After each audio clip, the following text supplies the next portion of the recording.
Welcome to Friends Step for Special. Today in this video we will discuss DED MRID previous year question paper curriculum. आइए इसके बारे में समझते हैं कि किस प्रकार से हमें जो मीडियम क्वेश्चन हैं उनको सबमिट करना है।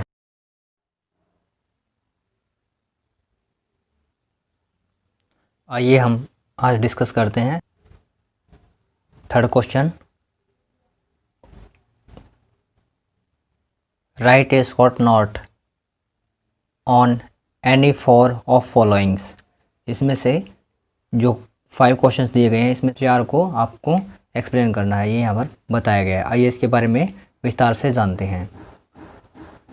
अब इसमें जो फर्स्ट क्वेश्चन दिया गया है उसको हम समझते हैं सेल्फ हेल्प स्किल, कि किस प्रकार से जो MR बच्चे हैं उनके लिए जो सेल्फ हेल्प स्किल है ये बेनिफिशियल होती है और इसको सिखाना कितना ज़रूरी होता है। आइए इसके बारे में जानते हैं।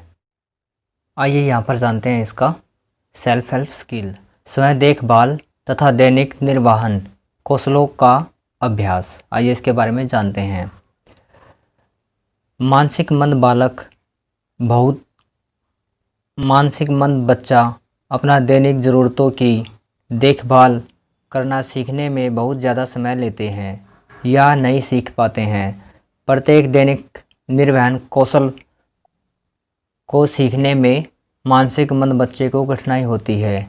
इसके साथ ही इनमें सीखे गए कौशल को प्रयोग करने की योग्यता का अभाव भी होता है। अब यहाँ पर बताया गया है कि जो सेल्फ हेल्प स्किल है वो किस प्रकार से जो MR बच्चे हैं उनमें सिखाई जाती है और किस हद तक बच्चे उसको सीख पाते हैं। ये यहाँ पर बताया गया है कि इनको जो सिखाना है वो बहुत ही मुश्किल होता है और जो दैनिक क्रियाएं हैं बच्चे की, जो ADL ट्रेनिंग हम जो बोलते हैं, उनको ये बच्चा करने में असफल होता है, असक्षम होता है। अगर उसको बच्चे को जो ADL ट्रेनिंग किसी प्रकार से सिखाई भी जाती हैं तो वह उनका प्रयोग करने में अयोग्यता का सामना करता है। ये यहाँ पर बताया गया है। आइए इसमें आगे जानते हैं इसका स्वयं निर्देशन का अभाव। स्वयं निर्देशन का अभाव दे रखा है इसके अंदर कि सेल्फ से अपना जो ऑब्जर्व करके स्टेप लेना कि डिसीजन लेना कि किस तरीके से हमें इस टास्क को पूरा करना है। इस प्रकार का जो अभाव है जो MR बच्चों में हमें प्राय देखने को मिलता है। आइए इसके बारे में जानते हैं। मानसिक मंद बच्चों की क्रियाओं में स्वनिर्देशन का अभाव होता है। वे लक्ष्यहीन व्यवहार प्रदर्शित करते हैं, जैसे बैठते हुए अपने आप अकारण झुकते रहना इत्यादि। अब यहाँ पर हम देखते हैं कि जो मानसिक मंद बच्चे, हम देखते हैं कि जो ID बच्चे हैं वो सामान्य रूप से जो भी उनकी क्रियाएं हैं उनके अंदर निर्देशन नहीं कर पाते या उनको कंट्रोल नहीं कर पाते, उनको अच्छे से परफॉर्म नहीं कर पाते। देखा जाता है कि यहाँ पर एक एग्जाम्पल दिया गया है कि अगर बच्चा बैठ रहा है तो वह आवश्यकता से अधिक अकारण झुक जाता है और फिर बैठने की कोशिश करता है। ये यहाँ पर देखा जाता है कि जो ADL ट्रेनिंग है बच्चों को उनको करने में बहुत सारी जो दिक्कतें हैं उनका सामना करना पड़ता है, जिसकी वजह से बच्चा आराम से अपने जो डेली लिविंग स्किल है उसको परफॉर्म नहीं कर पाता है। अब यहाँ पर जो बताया गया है कि सेल्फ स्किल ट्रेनिंग, अब इसके अंदर जो बच्चे को बताया गया है कि ADL जो ट्रेनिंग होती है कितनी ज़रूरी होती है बच्चे की, ये यहाँ पर बताया गया है। अब यहाँ पर जो इसका नेक्स्ट पॉइंट दिया गया है इसके अंदर अपर्याप्त स्वास्थ्य सुरक्षा कौशल। अब यहाँ पर बताया है कि मानसिक मंद व्यक्ति भले ही कितने बड़े क्यों न हो जाए, उन्हें अपने स्वास्थ्य की देखभाल व सुरक्षा के लिए दूसरों की मदद की आवश्यकता होती है। अब यहाँ पर बताया गया है कि जो ID बच्चा है वह चाहे एज में कितना ही बड़ा हो जाए, फिजिकली उसकी ग्रोथ चाहे जितनी मर्जी हो जाए, लेकिन उसको अपने आप को सेफ रखने के लिए जो सेफ्टी है उसकी व्यू से दूसरों के ऊपर डिपेंडेंट रहना पड़ता है। ये यहाँ पर बताया गया है। अगर बच्चा जो सेल्फ हेल्प ट्रेनिंग है उसको सीख लेता है तो इसमें जो दूसरों की भागीदारी है वो कम हो जाती है और बच्चा खुद से भी अपना मैनेजमेंट कर सकता है। ये यहाँ पर बताया गया है। उत्प्रेरक का अभाव। मानसिक मंद व्यक्ति में उत्प्रेरक संबंधित समस्याएं होती हैं। वे चुनौतीपूर्ण कार्य को जल्दी ही छोड़ देते हैं। उनकी धारणा यह होती है कि उनके साथ जो घटित होता है उस पर उनका बहुत कम नियंत्रण होता है। अब यहाँ पर देखा गया है कि जो ID बच्चे हैं उनके अंदर जो सेल्फ स्ट्रीम है, जो उनका कॉन्फिडेंस लेवल है वो बहुत कम होता है, क्योंकि वो जो चुनौतीपूर्ण कार्य हैं उनको करने में रुचि रखते हैं, लेकिन अगर उसके अंदर लॉन्ग टास्क हैं या फिर वो काम उनसे हो नहीं पा रहा है तो वो उनको जल्दी ही छोड़ देते हैं, यहाँ पर बताया गया है। और उस काम को मान लेते हैं कि यह उनके जो कंट्रोल है उससे बाहर है और ये उसको अच्छे से परफॉर्म नहीं कर सकते, इसलिए उस काम को छोड़ देते हैं। इसलिए प्रत्येक बच्चे के लिए जो सेल्फ हेल्प ट्रेनिंग है उसका कौशल देना बहुत ज़रूरी होता है, जिससे वह अपने जीवन में दैनिक ज़रूरतों को भी अच्छे से पूरा कर सके, दैनिक निर्वहन कौशल को सीख सके, ये यहाँ पर बताया गया है। आइए अब जानते हैं इसका next question. Parents teaching partnership to provide better education to child with MR या ID चाइल्ड के लिए जो परिवार है उसका और एक टीचर की पार्टनरशिप है कितनी बेनिफिशियल होती है बच्चे को एजुकेटेड करने में, आइए इसके बारे में जानते हैं। आइए इसमें आगे जानते हैं शैक्षिक लक्ष्यों की प्राप्ति। अगर टीचर और पेरेंट्स मिलकर बच्चे के लिए जो प्लानिंग है वो करते हैं तो बच्चे का जो शैक्षिक लक्ष्य है उसकी प्राप्ति अच्छे से होती है। और जो बच्चा है शिक्षा के क्षेत्र में अच्छा प्रदर्शन करता है, जो भी बच्चे को एक्टिविटी करवाई जाती है स्कूल में, उसको जो पेरेंट्स हैं वो घर पर आने के बाद बच्चे को रिवीजन करवा देते हैं, तो जिसकी वजह से जो बच्चा है वो अच्छे से जो अपने टास्क है उसको कर सकता है। ये यहाँ पर बताया गया है कि बच्चे को टीचर के साथ और पेरेंट्स के साथ संपूर्ण जो अभ्यास उसको दोबारा से करने का अवसर मिलता है, जिसकी वजह से बच्चा अपने जो स्किल है उसके अंदर अच्छे से अच्छा परफॉर्मेंस कर पाता है, ये यहाँ पर बताया गया है। भावात्मक सहयोग। अब जब यहाँ पर देखते हैं कि जो पेरेंट्स और टीचर जब मिलकर एक टीम की तरह कार्य करते हैं तो बच्चे को भावात्मक सहयोग मिलता है, जिसकी वजह से बच्चे के अंदर जो इमोशनल डेवलपमेंट है वो अच्छे से होता है। और प्राय देखा जाता है कि किसी भी कार्य को सफल और अच्छे से करने के लिए जो इमोशंस हैं, जो भावनाएं हैं, वो बहुत ही महत्वपूर्ण होती हैं। इसकी वजह से वो काम को अच्छे से कर पाता है, ये यहाँ पर बताया गया है।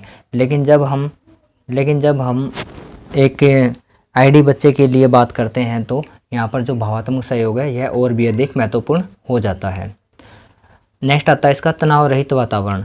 जब बच्चे के लिए पेरेंट्स और टीचर दोनों स्कूल में और घर में बच्चे का ध्यान रखते हैं तो वह उनके लिए जो तनाव रहित वातावरण है उसका भी नियोजन करने में सक्षम हो पाते हैं। ये यहाँ पर बताया गया है कि बच्चे को किस चीज़ से जो ट्रबल हो रही है, किस चीज़ को से उसको एक जो गुस्सा आ रहा है, इस तरीके का जो एक वातावरण है उसको इग्नोर करके बच्चे का जो सर्वांगीण विकास है उसको करने के लिए जो उपयुक्त वातावरण है उसका नियोजन करने में हेल्प मिलती है और बच्चे का अच्छे से विकास हो पाता है, ये यहाँ पर बताया गया है। आगे दिया गया है इसके अंदर आत्मविश्वास में वृद्धि, कि जब बच्चा पेरेंट्स और टीचर के साथ मिलकर जब एजुकेशन प्राप्त करता है तो बच्चे के अंदर जो आत्मविश्वास है उसकी वृद्धि होती है, कि बच्चा सही टास्कों को आराम से परफॉर्म करने लग जाता है और वह जो उसकी स्किल है उसके अंदर ग्रोथ करता है। तो बच्चा जब कोई भी स्किल या कार्य अपने आप से करने लग जाता है तो बच्चे के अंदर जो आत्मविश्वास की भावना है वह विकसित हो जाती है। अब यहाँ पर बताया गया है संपूर्ण विकास। आइए इसके बारे में जानते हैं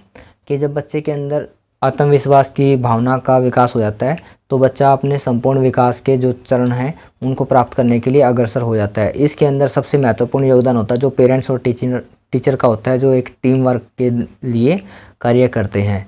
यह बच्चे के संपूर्ण विकास में एक महत्वपूर्ण भूमिका निभाते हैं, जिसकी वजह से बच्चा अपने अच्छे से मेन स्ट्रीमिंग को प्राप्त कर सकता है और समाज की मुख्य धारा के साथ जुड़ सकता है। नेक्स्ट दिया गया है इसमें शिक्षा में अच्छा प्रदर्शन, कि जब बच्चे का संपूर्ण विकास होता है तो वह एजुकेशनल एरिया में भी अच्छे से परफॉर्म करता है, ये यहाँ पर बताया गया है। फिर आता है आत्मनिर्भर बनना, कि बच्चे के अंदर जब सारी की सारी संपूर्ण स्किलों का डेवलपमेंट हो जाता है तो बच्चा आत्मनिर्भर बन जाता है, क्योंकि वह अपनी डेली लिविंग स्किल्स हैं जो उनको सीख लेता है और जो कहीं ना कहीं वह वोकेशनल के एरिया में भी जुड़ जाता है और अपने लिए कुछ ना कुछ अच्छा करने लग जाता है, जिससे उसमें समाज में रिस्पेक्ट और आदर की भावना उत्पन्न होती है, जो कि पेरेंट्स और टीचर के जो कोलैबोरेशन से ही हो पाता है। ये यहाँ पर टीचर और पेरेंट्स की जो टीम वर्क की एक भूमिका है उसकी वजह से सफल हो पाया है, ये यहाँ पर बताया गया है। आइए अब जानते हैं इसका third question, educational provision for children with moderate intellectual disability. आइए इसके बारे में जानते हैं।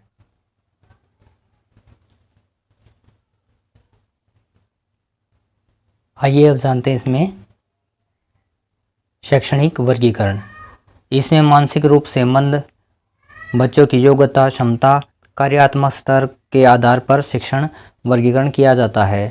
शिक्षण वर्गीकरण के आधार पर मानसिक मंदता को 3 वर्गों में वर्गीकृत किया गया है, जिसमें से हम जानते हैं जो मॉडरेटली आईडी बच्चे होते हैं। आइए इसमें जानते हैं जो मॉडरेट कैटेगरी के जो बच्चे होते हैं उनके बारे में किस प्रकार से जो शैक्षणिक लक्ष्य है उनका निर्धारण किया जाता है। आइए इसके बारे में जानते हैं। फर्स्ट दिया गया इसमें शिक्षणीय मानसिक मंदता। आइए इसमें जानते हैं। बुद्धि लब्धि के आधार पर यदि देखा जाए तो इनकी बुद्धि लब्धि 50 से 70 के बीच में होती है।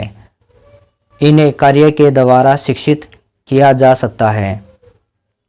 इनके सामाजिक कौशल सिखाया जा सकता है तथा व्यावसायिक दृष्टिकोण से भी प्रशिक्षण देकर इन्हें आत्मनिर्भर बनाकर समाज की मुख्य धारा में व्यवस्थित किया जा सकता है। ये कक्षा 1 से लेकर 5 तक कक्षा पढ़ने की योग्यता रखते हैं। ये दैनिक, व्यक्तिगत व सामाजिक कार्यों को अच्छी तरह कर लेते हैं। अब यहाँ पर बताया गया कि जो मॉडरेटली कैटेगरी के जो बच्चे होते हैं उनके अंदर जो सामाजिक कार्य हैं उनको प्राप्त करने में जो आत्मनिर्भरता है वो होती है इनके अंदर। जो समाज की मुख्य धारा के साथ ये बच्चे जुड़ सकते हैं और कक्षा 1 से लेकर 5 तक की जो एजुकेशन है ये उसको प्राप्त कर सकते हैं। ये इनका जो शैक्षिक लक्ष्य है ये बताया गया है। इन बच्चों की योग्यता कि इन बच्चों को इससे अधिक जो एजुकेशन है उसके बारे में दे पाना या कल्पना करना कठिन होता है, ये यहाँ पर बताया गया। आइए अब जानते हैं इसका next question. Option D, disadvantage of labelling. Labelling होती क्या है पहले इसको समझेंगे और फिर इसके डिसएडवांटेज हैं उसको समझेंगे। आइए अब जानते हैं इसका लेबलिंग होता क्या है। किसी भी व्यक्ति व बालक के लिए लेबलिंग का बहुत गहरा प्रभाव होता है जो कि नकारात्मक रूप से भी हो सकता है। आइए इसके बारे में हम जानते हैं डिसएडवांटेज ऑफ लेबलिंग। आइए अब जानते हैं इसकी lower expectations for parents and teacher. बालक के प्रति परिवार तथा शिक्षक की अनेकों उम्मीदें होती हैं जो कि बालक के भविष्य के लिए ज़रूरी होती हैं, लेकिन जब हम एक विकलांग एमआर बालक की बात करते हैं तो यहाँ पर बालक के प्रति परिवार व शिक्षक की उम्मीदें न के बराबर होती हैं। अब यहाँ पर देखा जाता है कि जो परिवार की और जो टीचर की जो उम्मीदें होती हैं बच्चे के विकास को लेकर या फिर उसके शैक्षिक प्रदर्शन को लेकर वो कहीं ना कहीं कम हो जाती हैं उसकी विकलांगता की वजह से। जब उसको एक विकलांगता का लेबल लग जाता है कि बच्चा आईडी है या एमआर है, इस प्रकार का जब बच्चे को लेबलिंग कर दी जाती है तो बच्चे की जो एक्सपेक्टेशंस होती हैं, जो उसकी उम्मीदें होती है कि बच्चा इतना अच्छा परफॉर्म करेगा, वो कहीं ना कहीं कम हो जाती हैं। यहाँ पर जो लेबलिंग का डिसएडवांटेज है वो देखने को मिलता है। आइए इसमें आगे जानते हैं low self esteem for the student CWSN। आइए इसमें जानते हैं प्रत्येक बालक के विकास के लिए परिवार समाज का विशेष योगदान होता है, लेकिन विकलांग बालक को परिवार व समाज में सहयोग न प्राप्त होने के कारण बालक के आत्मविश्वास में कमी हो जाती है। अब यहाँ पर बताया गया है कि जो बच्चे की जो आत्मविश्वास है उसके अंदर कमी हो जाती है परिवार से और समाज से सहयोग न मिलने की वजह से। ये सब कुछ किसकी वजह से होता है कि बच्चे को लेबल कर दिया जाता है कि वह विकलांग है, ये इसी के आधार पर होता है। आइए आगे जानते हैं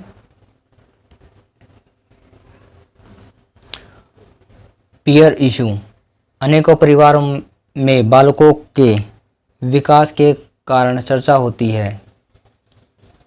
जब परिवार के बड़ों के साथ बालक के भाई बहन भी बालक की विकलांगता को स्वीकार न करके उसे बालक को अपने से अलग कर देते हैं, यह भी बालक के लिए लेबलिंग का कारण होता है। अब यहाँ पर बताया गया कि जो बच्चे के जो पेयर्स हैं, जो उसके भाई बहन हैं, जब उनको बच्चे के बारे में पता लगता है कि बच्चा विकलांग है तो वह भी उसकी विकलांगता को एक्सेप्ट नहीं करते, वह भी उसको इग्नोर करने लगते हैं। यह भी किस वजह से होता है, जो बच्चे की लेबलिंग हुई है कि विकलांगता के कारण, उसकी वजह से होता है। आगे दिया गया है इसके अंदर नो रेपुटेशन इन सोसाइटी। आइए इसके बारे में जानते हैं। व्यक्ति और समाज का गहरा संबंध होता है। जब किसी बालक को विशेष बालक के रूप में देखा जाता है तो इस स्थान पर समाज का बालक के प्रति दृष्टिकोण सकारात्मक न होकर नकारात्मक हो जाता है, जिससे बालक के लिए सामाजिक सहयोग प्राप्त करना कठिन हो जाता है। अब यहाँ पर बताया गया कि जो समाज के अंदर जो बालक की रेपुटेशन है वो कम हो जाती है, ना के बराबर हो जाती है। किस वजह से? कि बच्चा डिसेबल्ड है, विकलांग है, इसकी वजह से। और जब बच्चे को MR या ID कैटेगरी के लिए नॉमिनेट कर दिया जाता है, उसको लेबलिंग कर दी जाती है, तो बच्चा इन सभी जो क्षेत्र है उनमें पिछड़ जाता है और बच्चे को अनेकों प्रकार की जो समस्या है उनका सामना करना पड़ता है। ये यहाँ पर बताया गया है।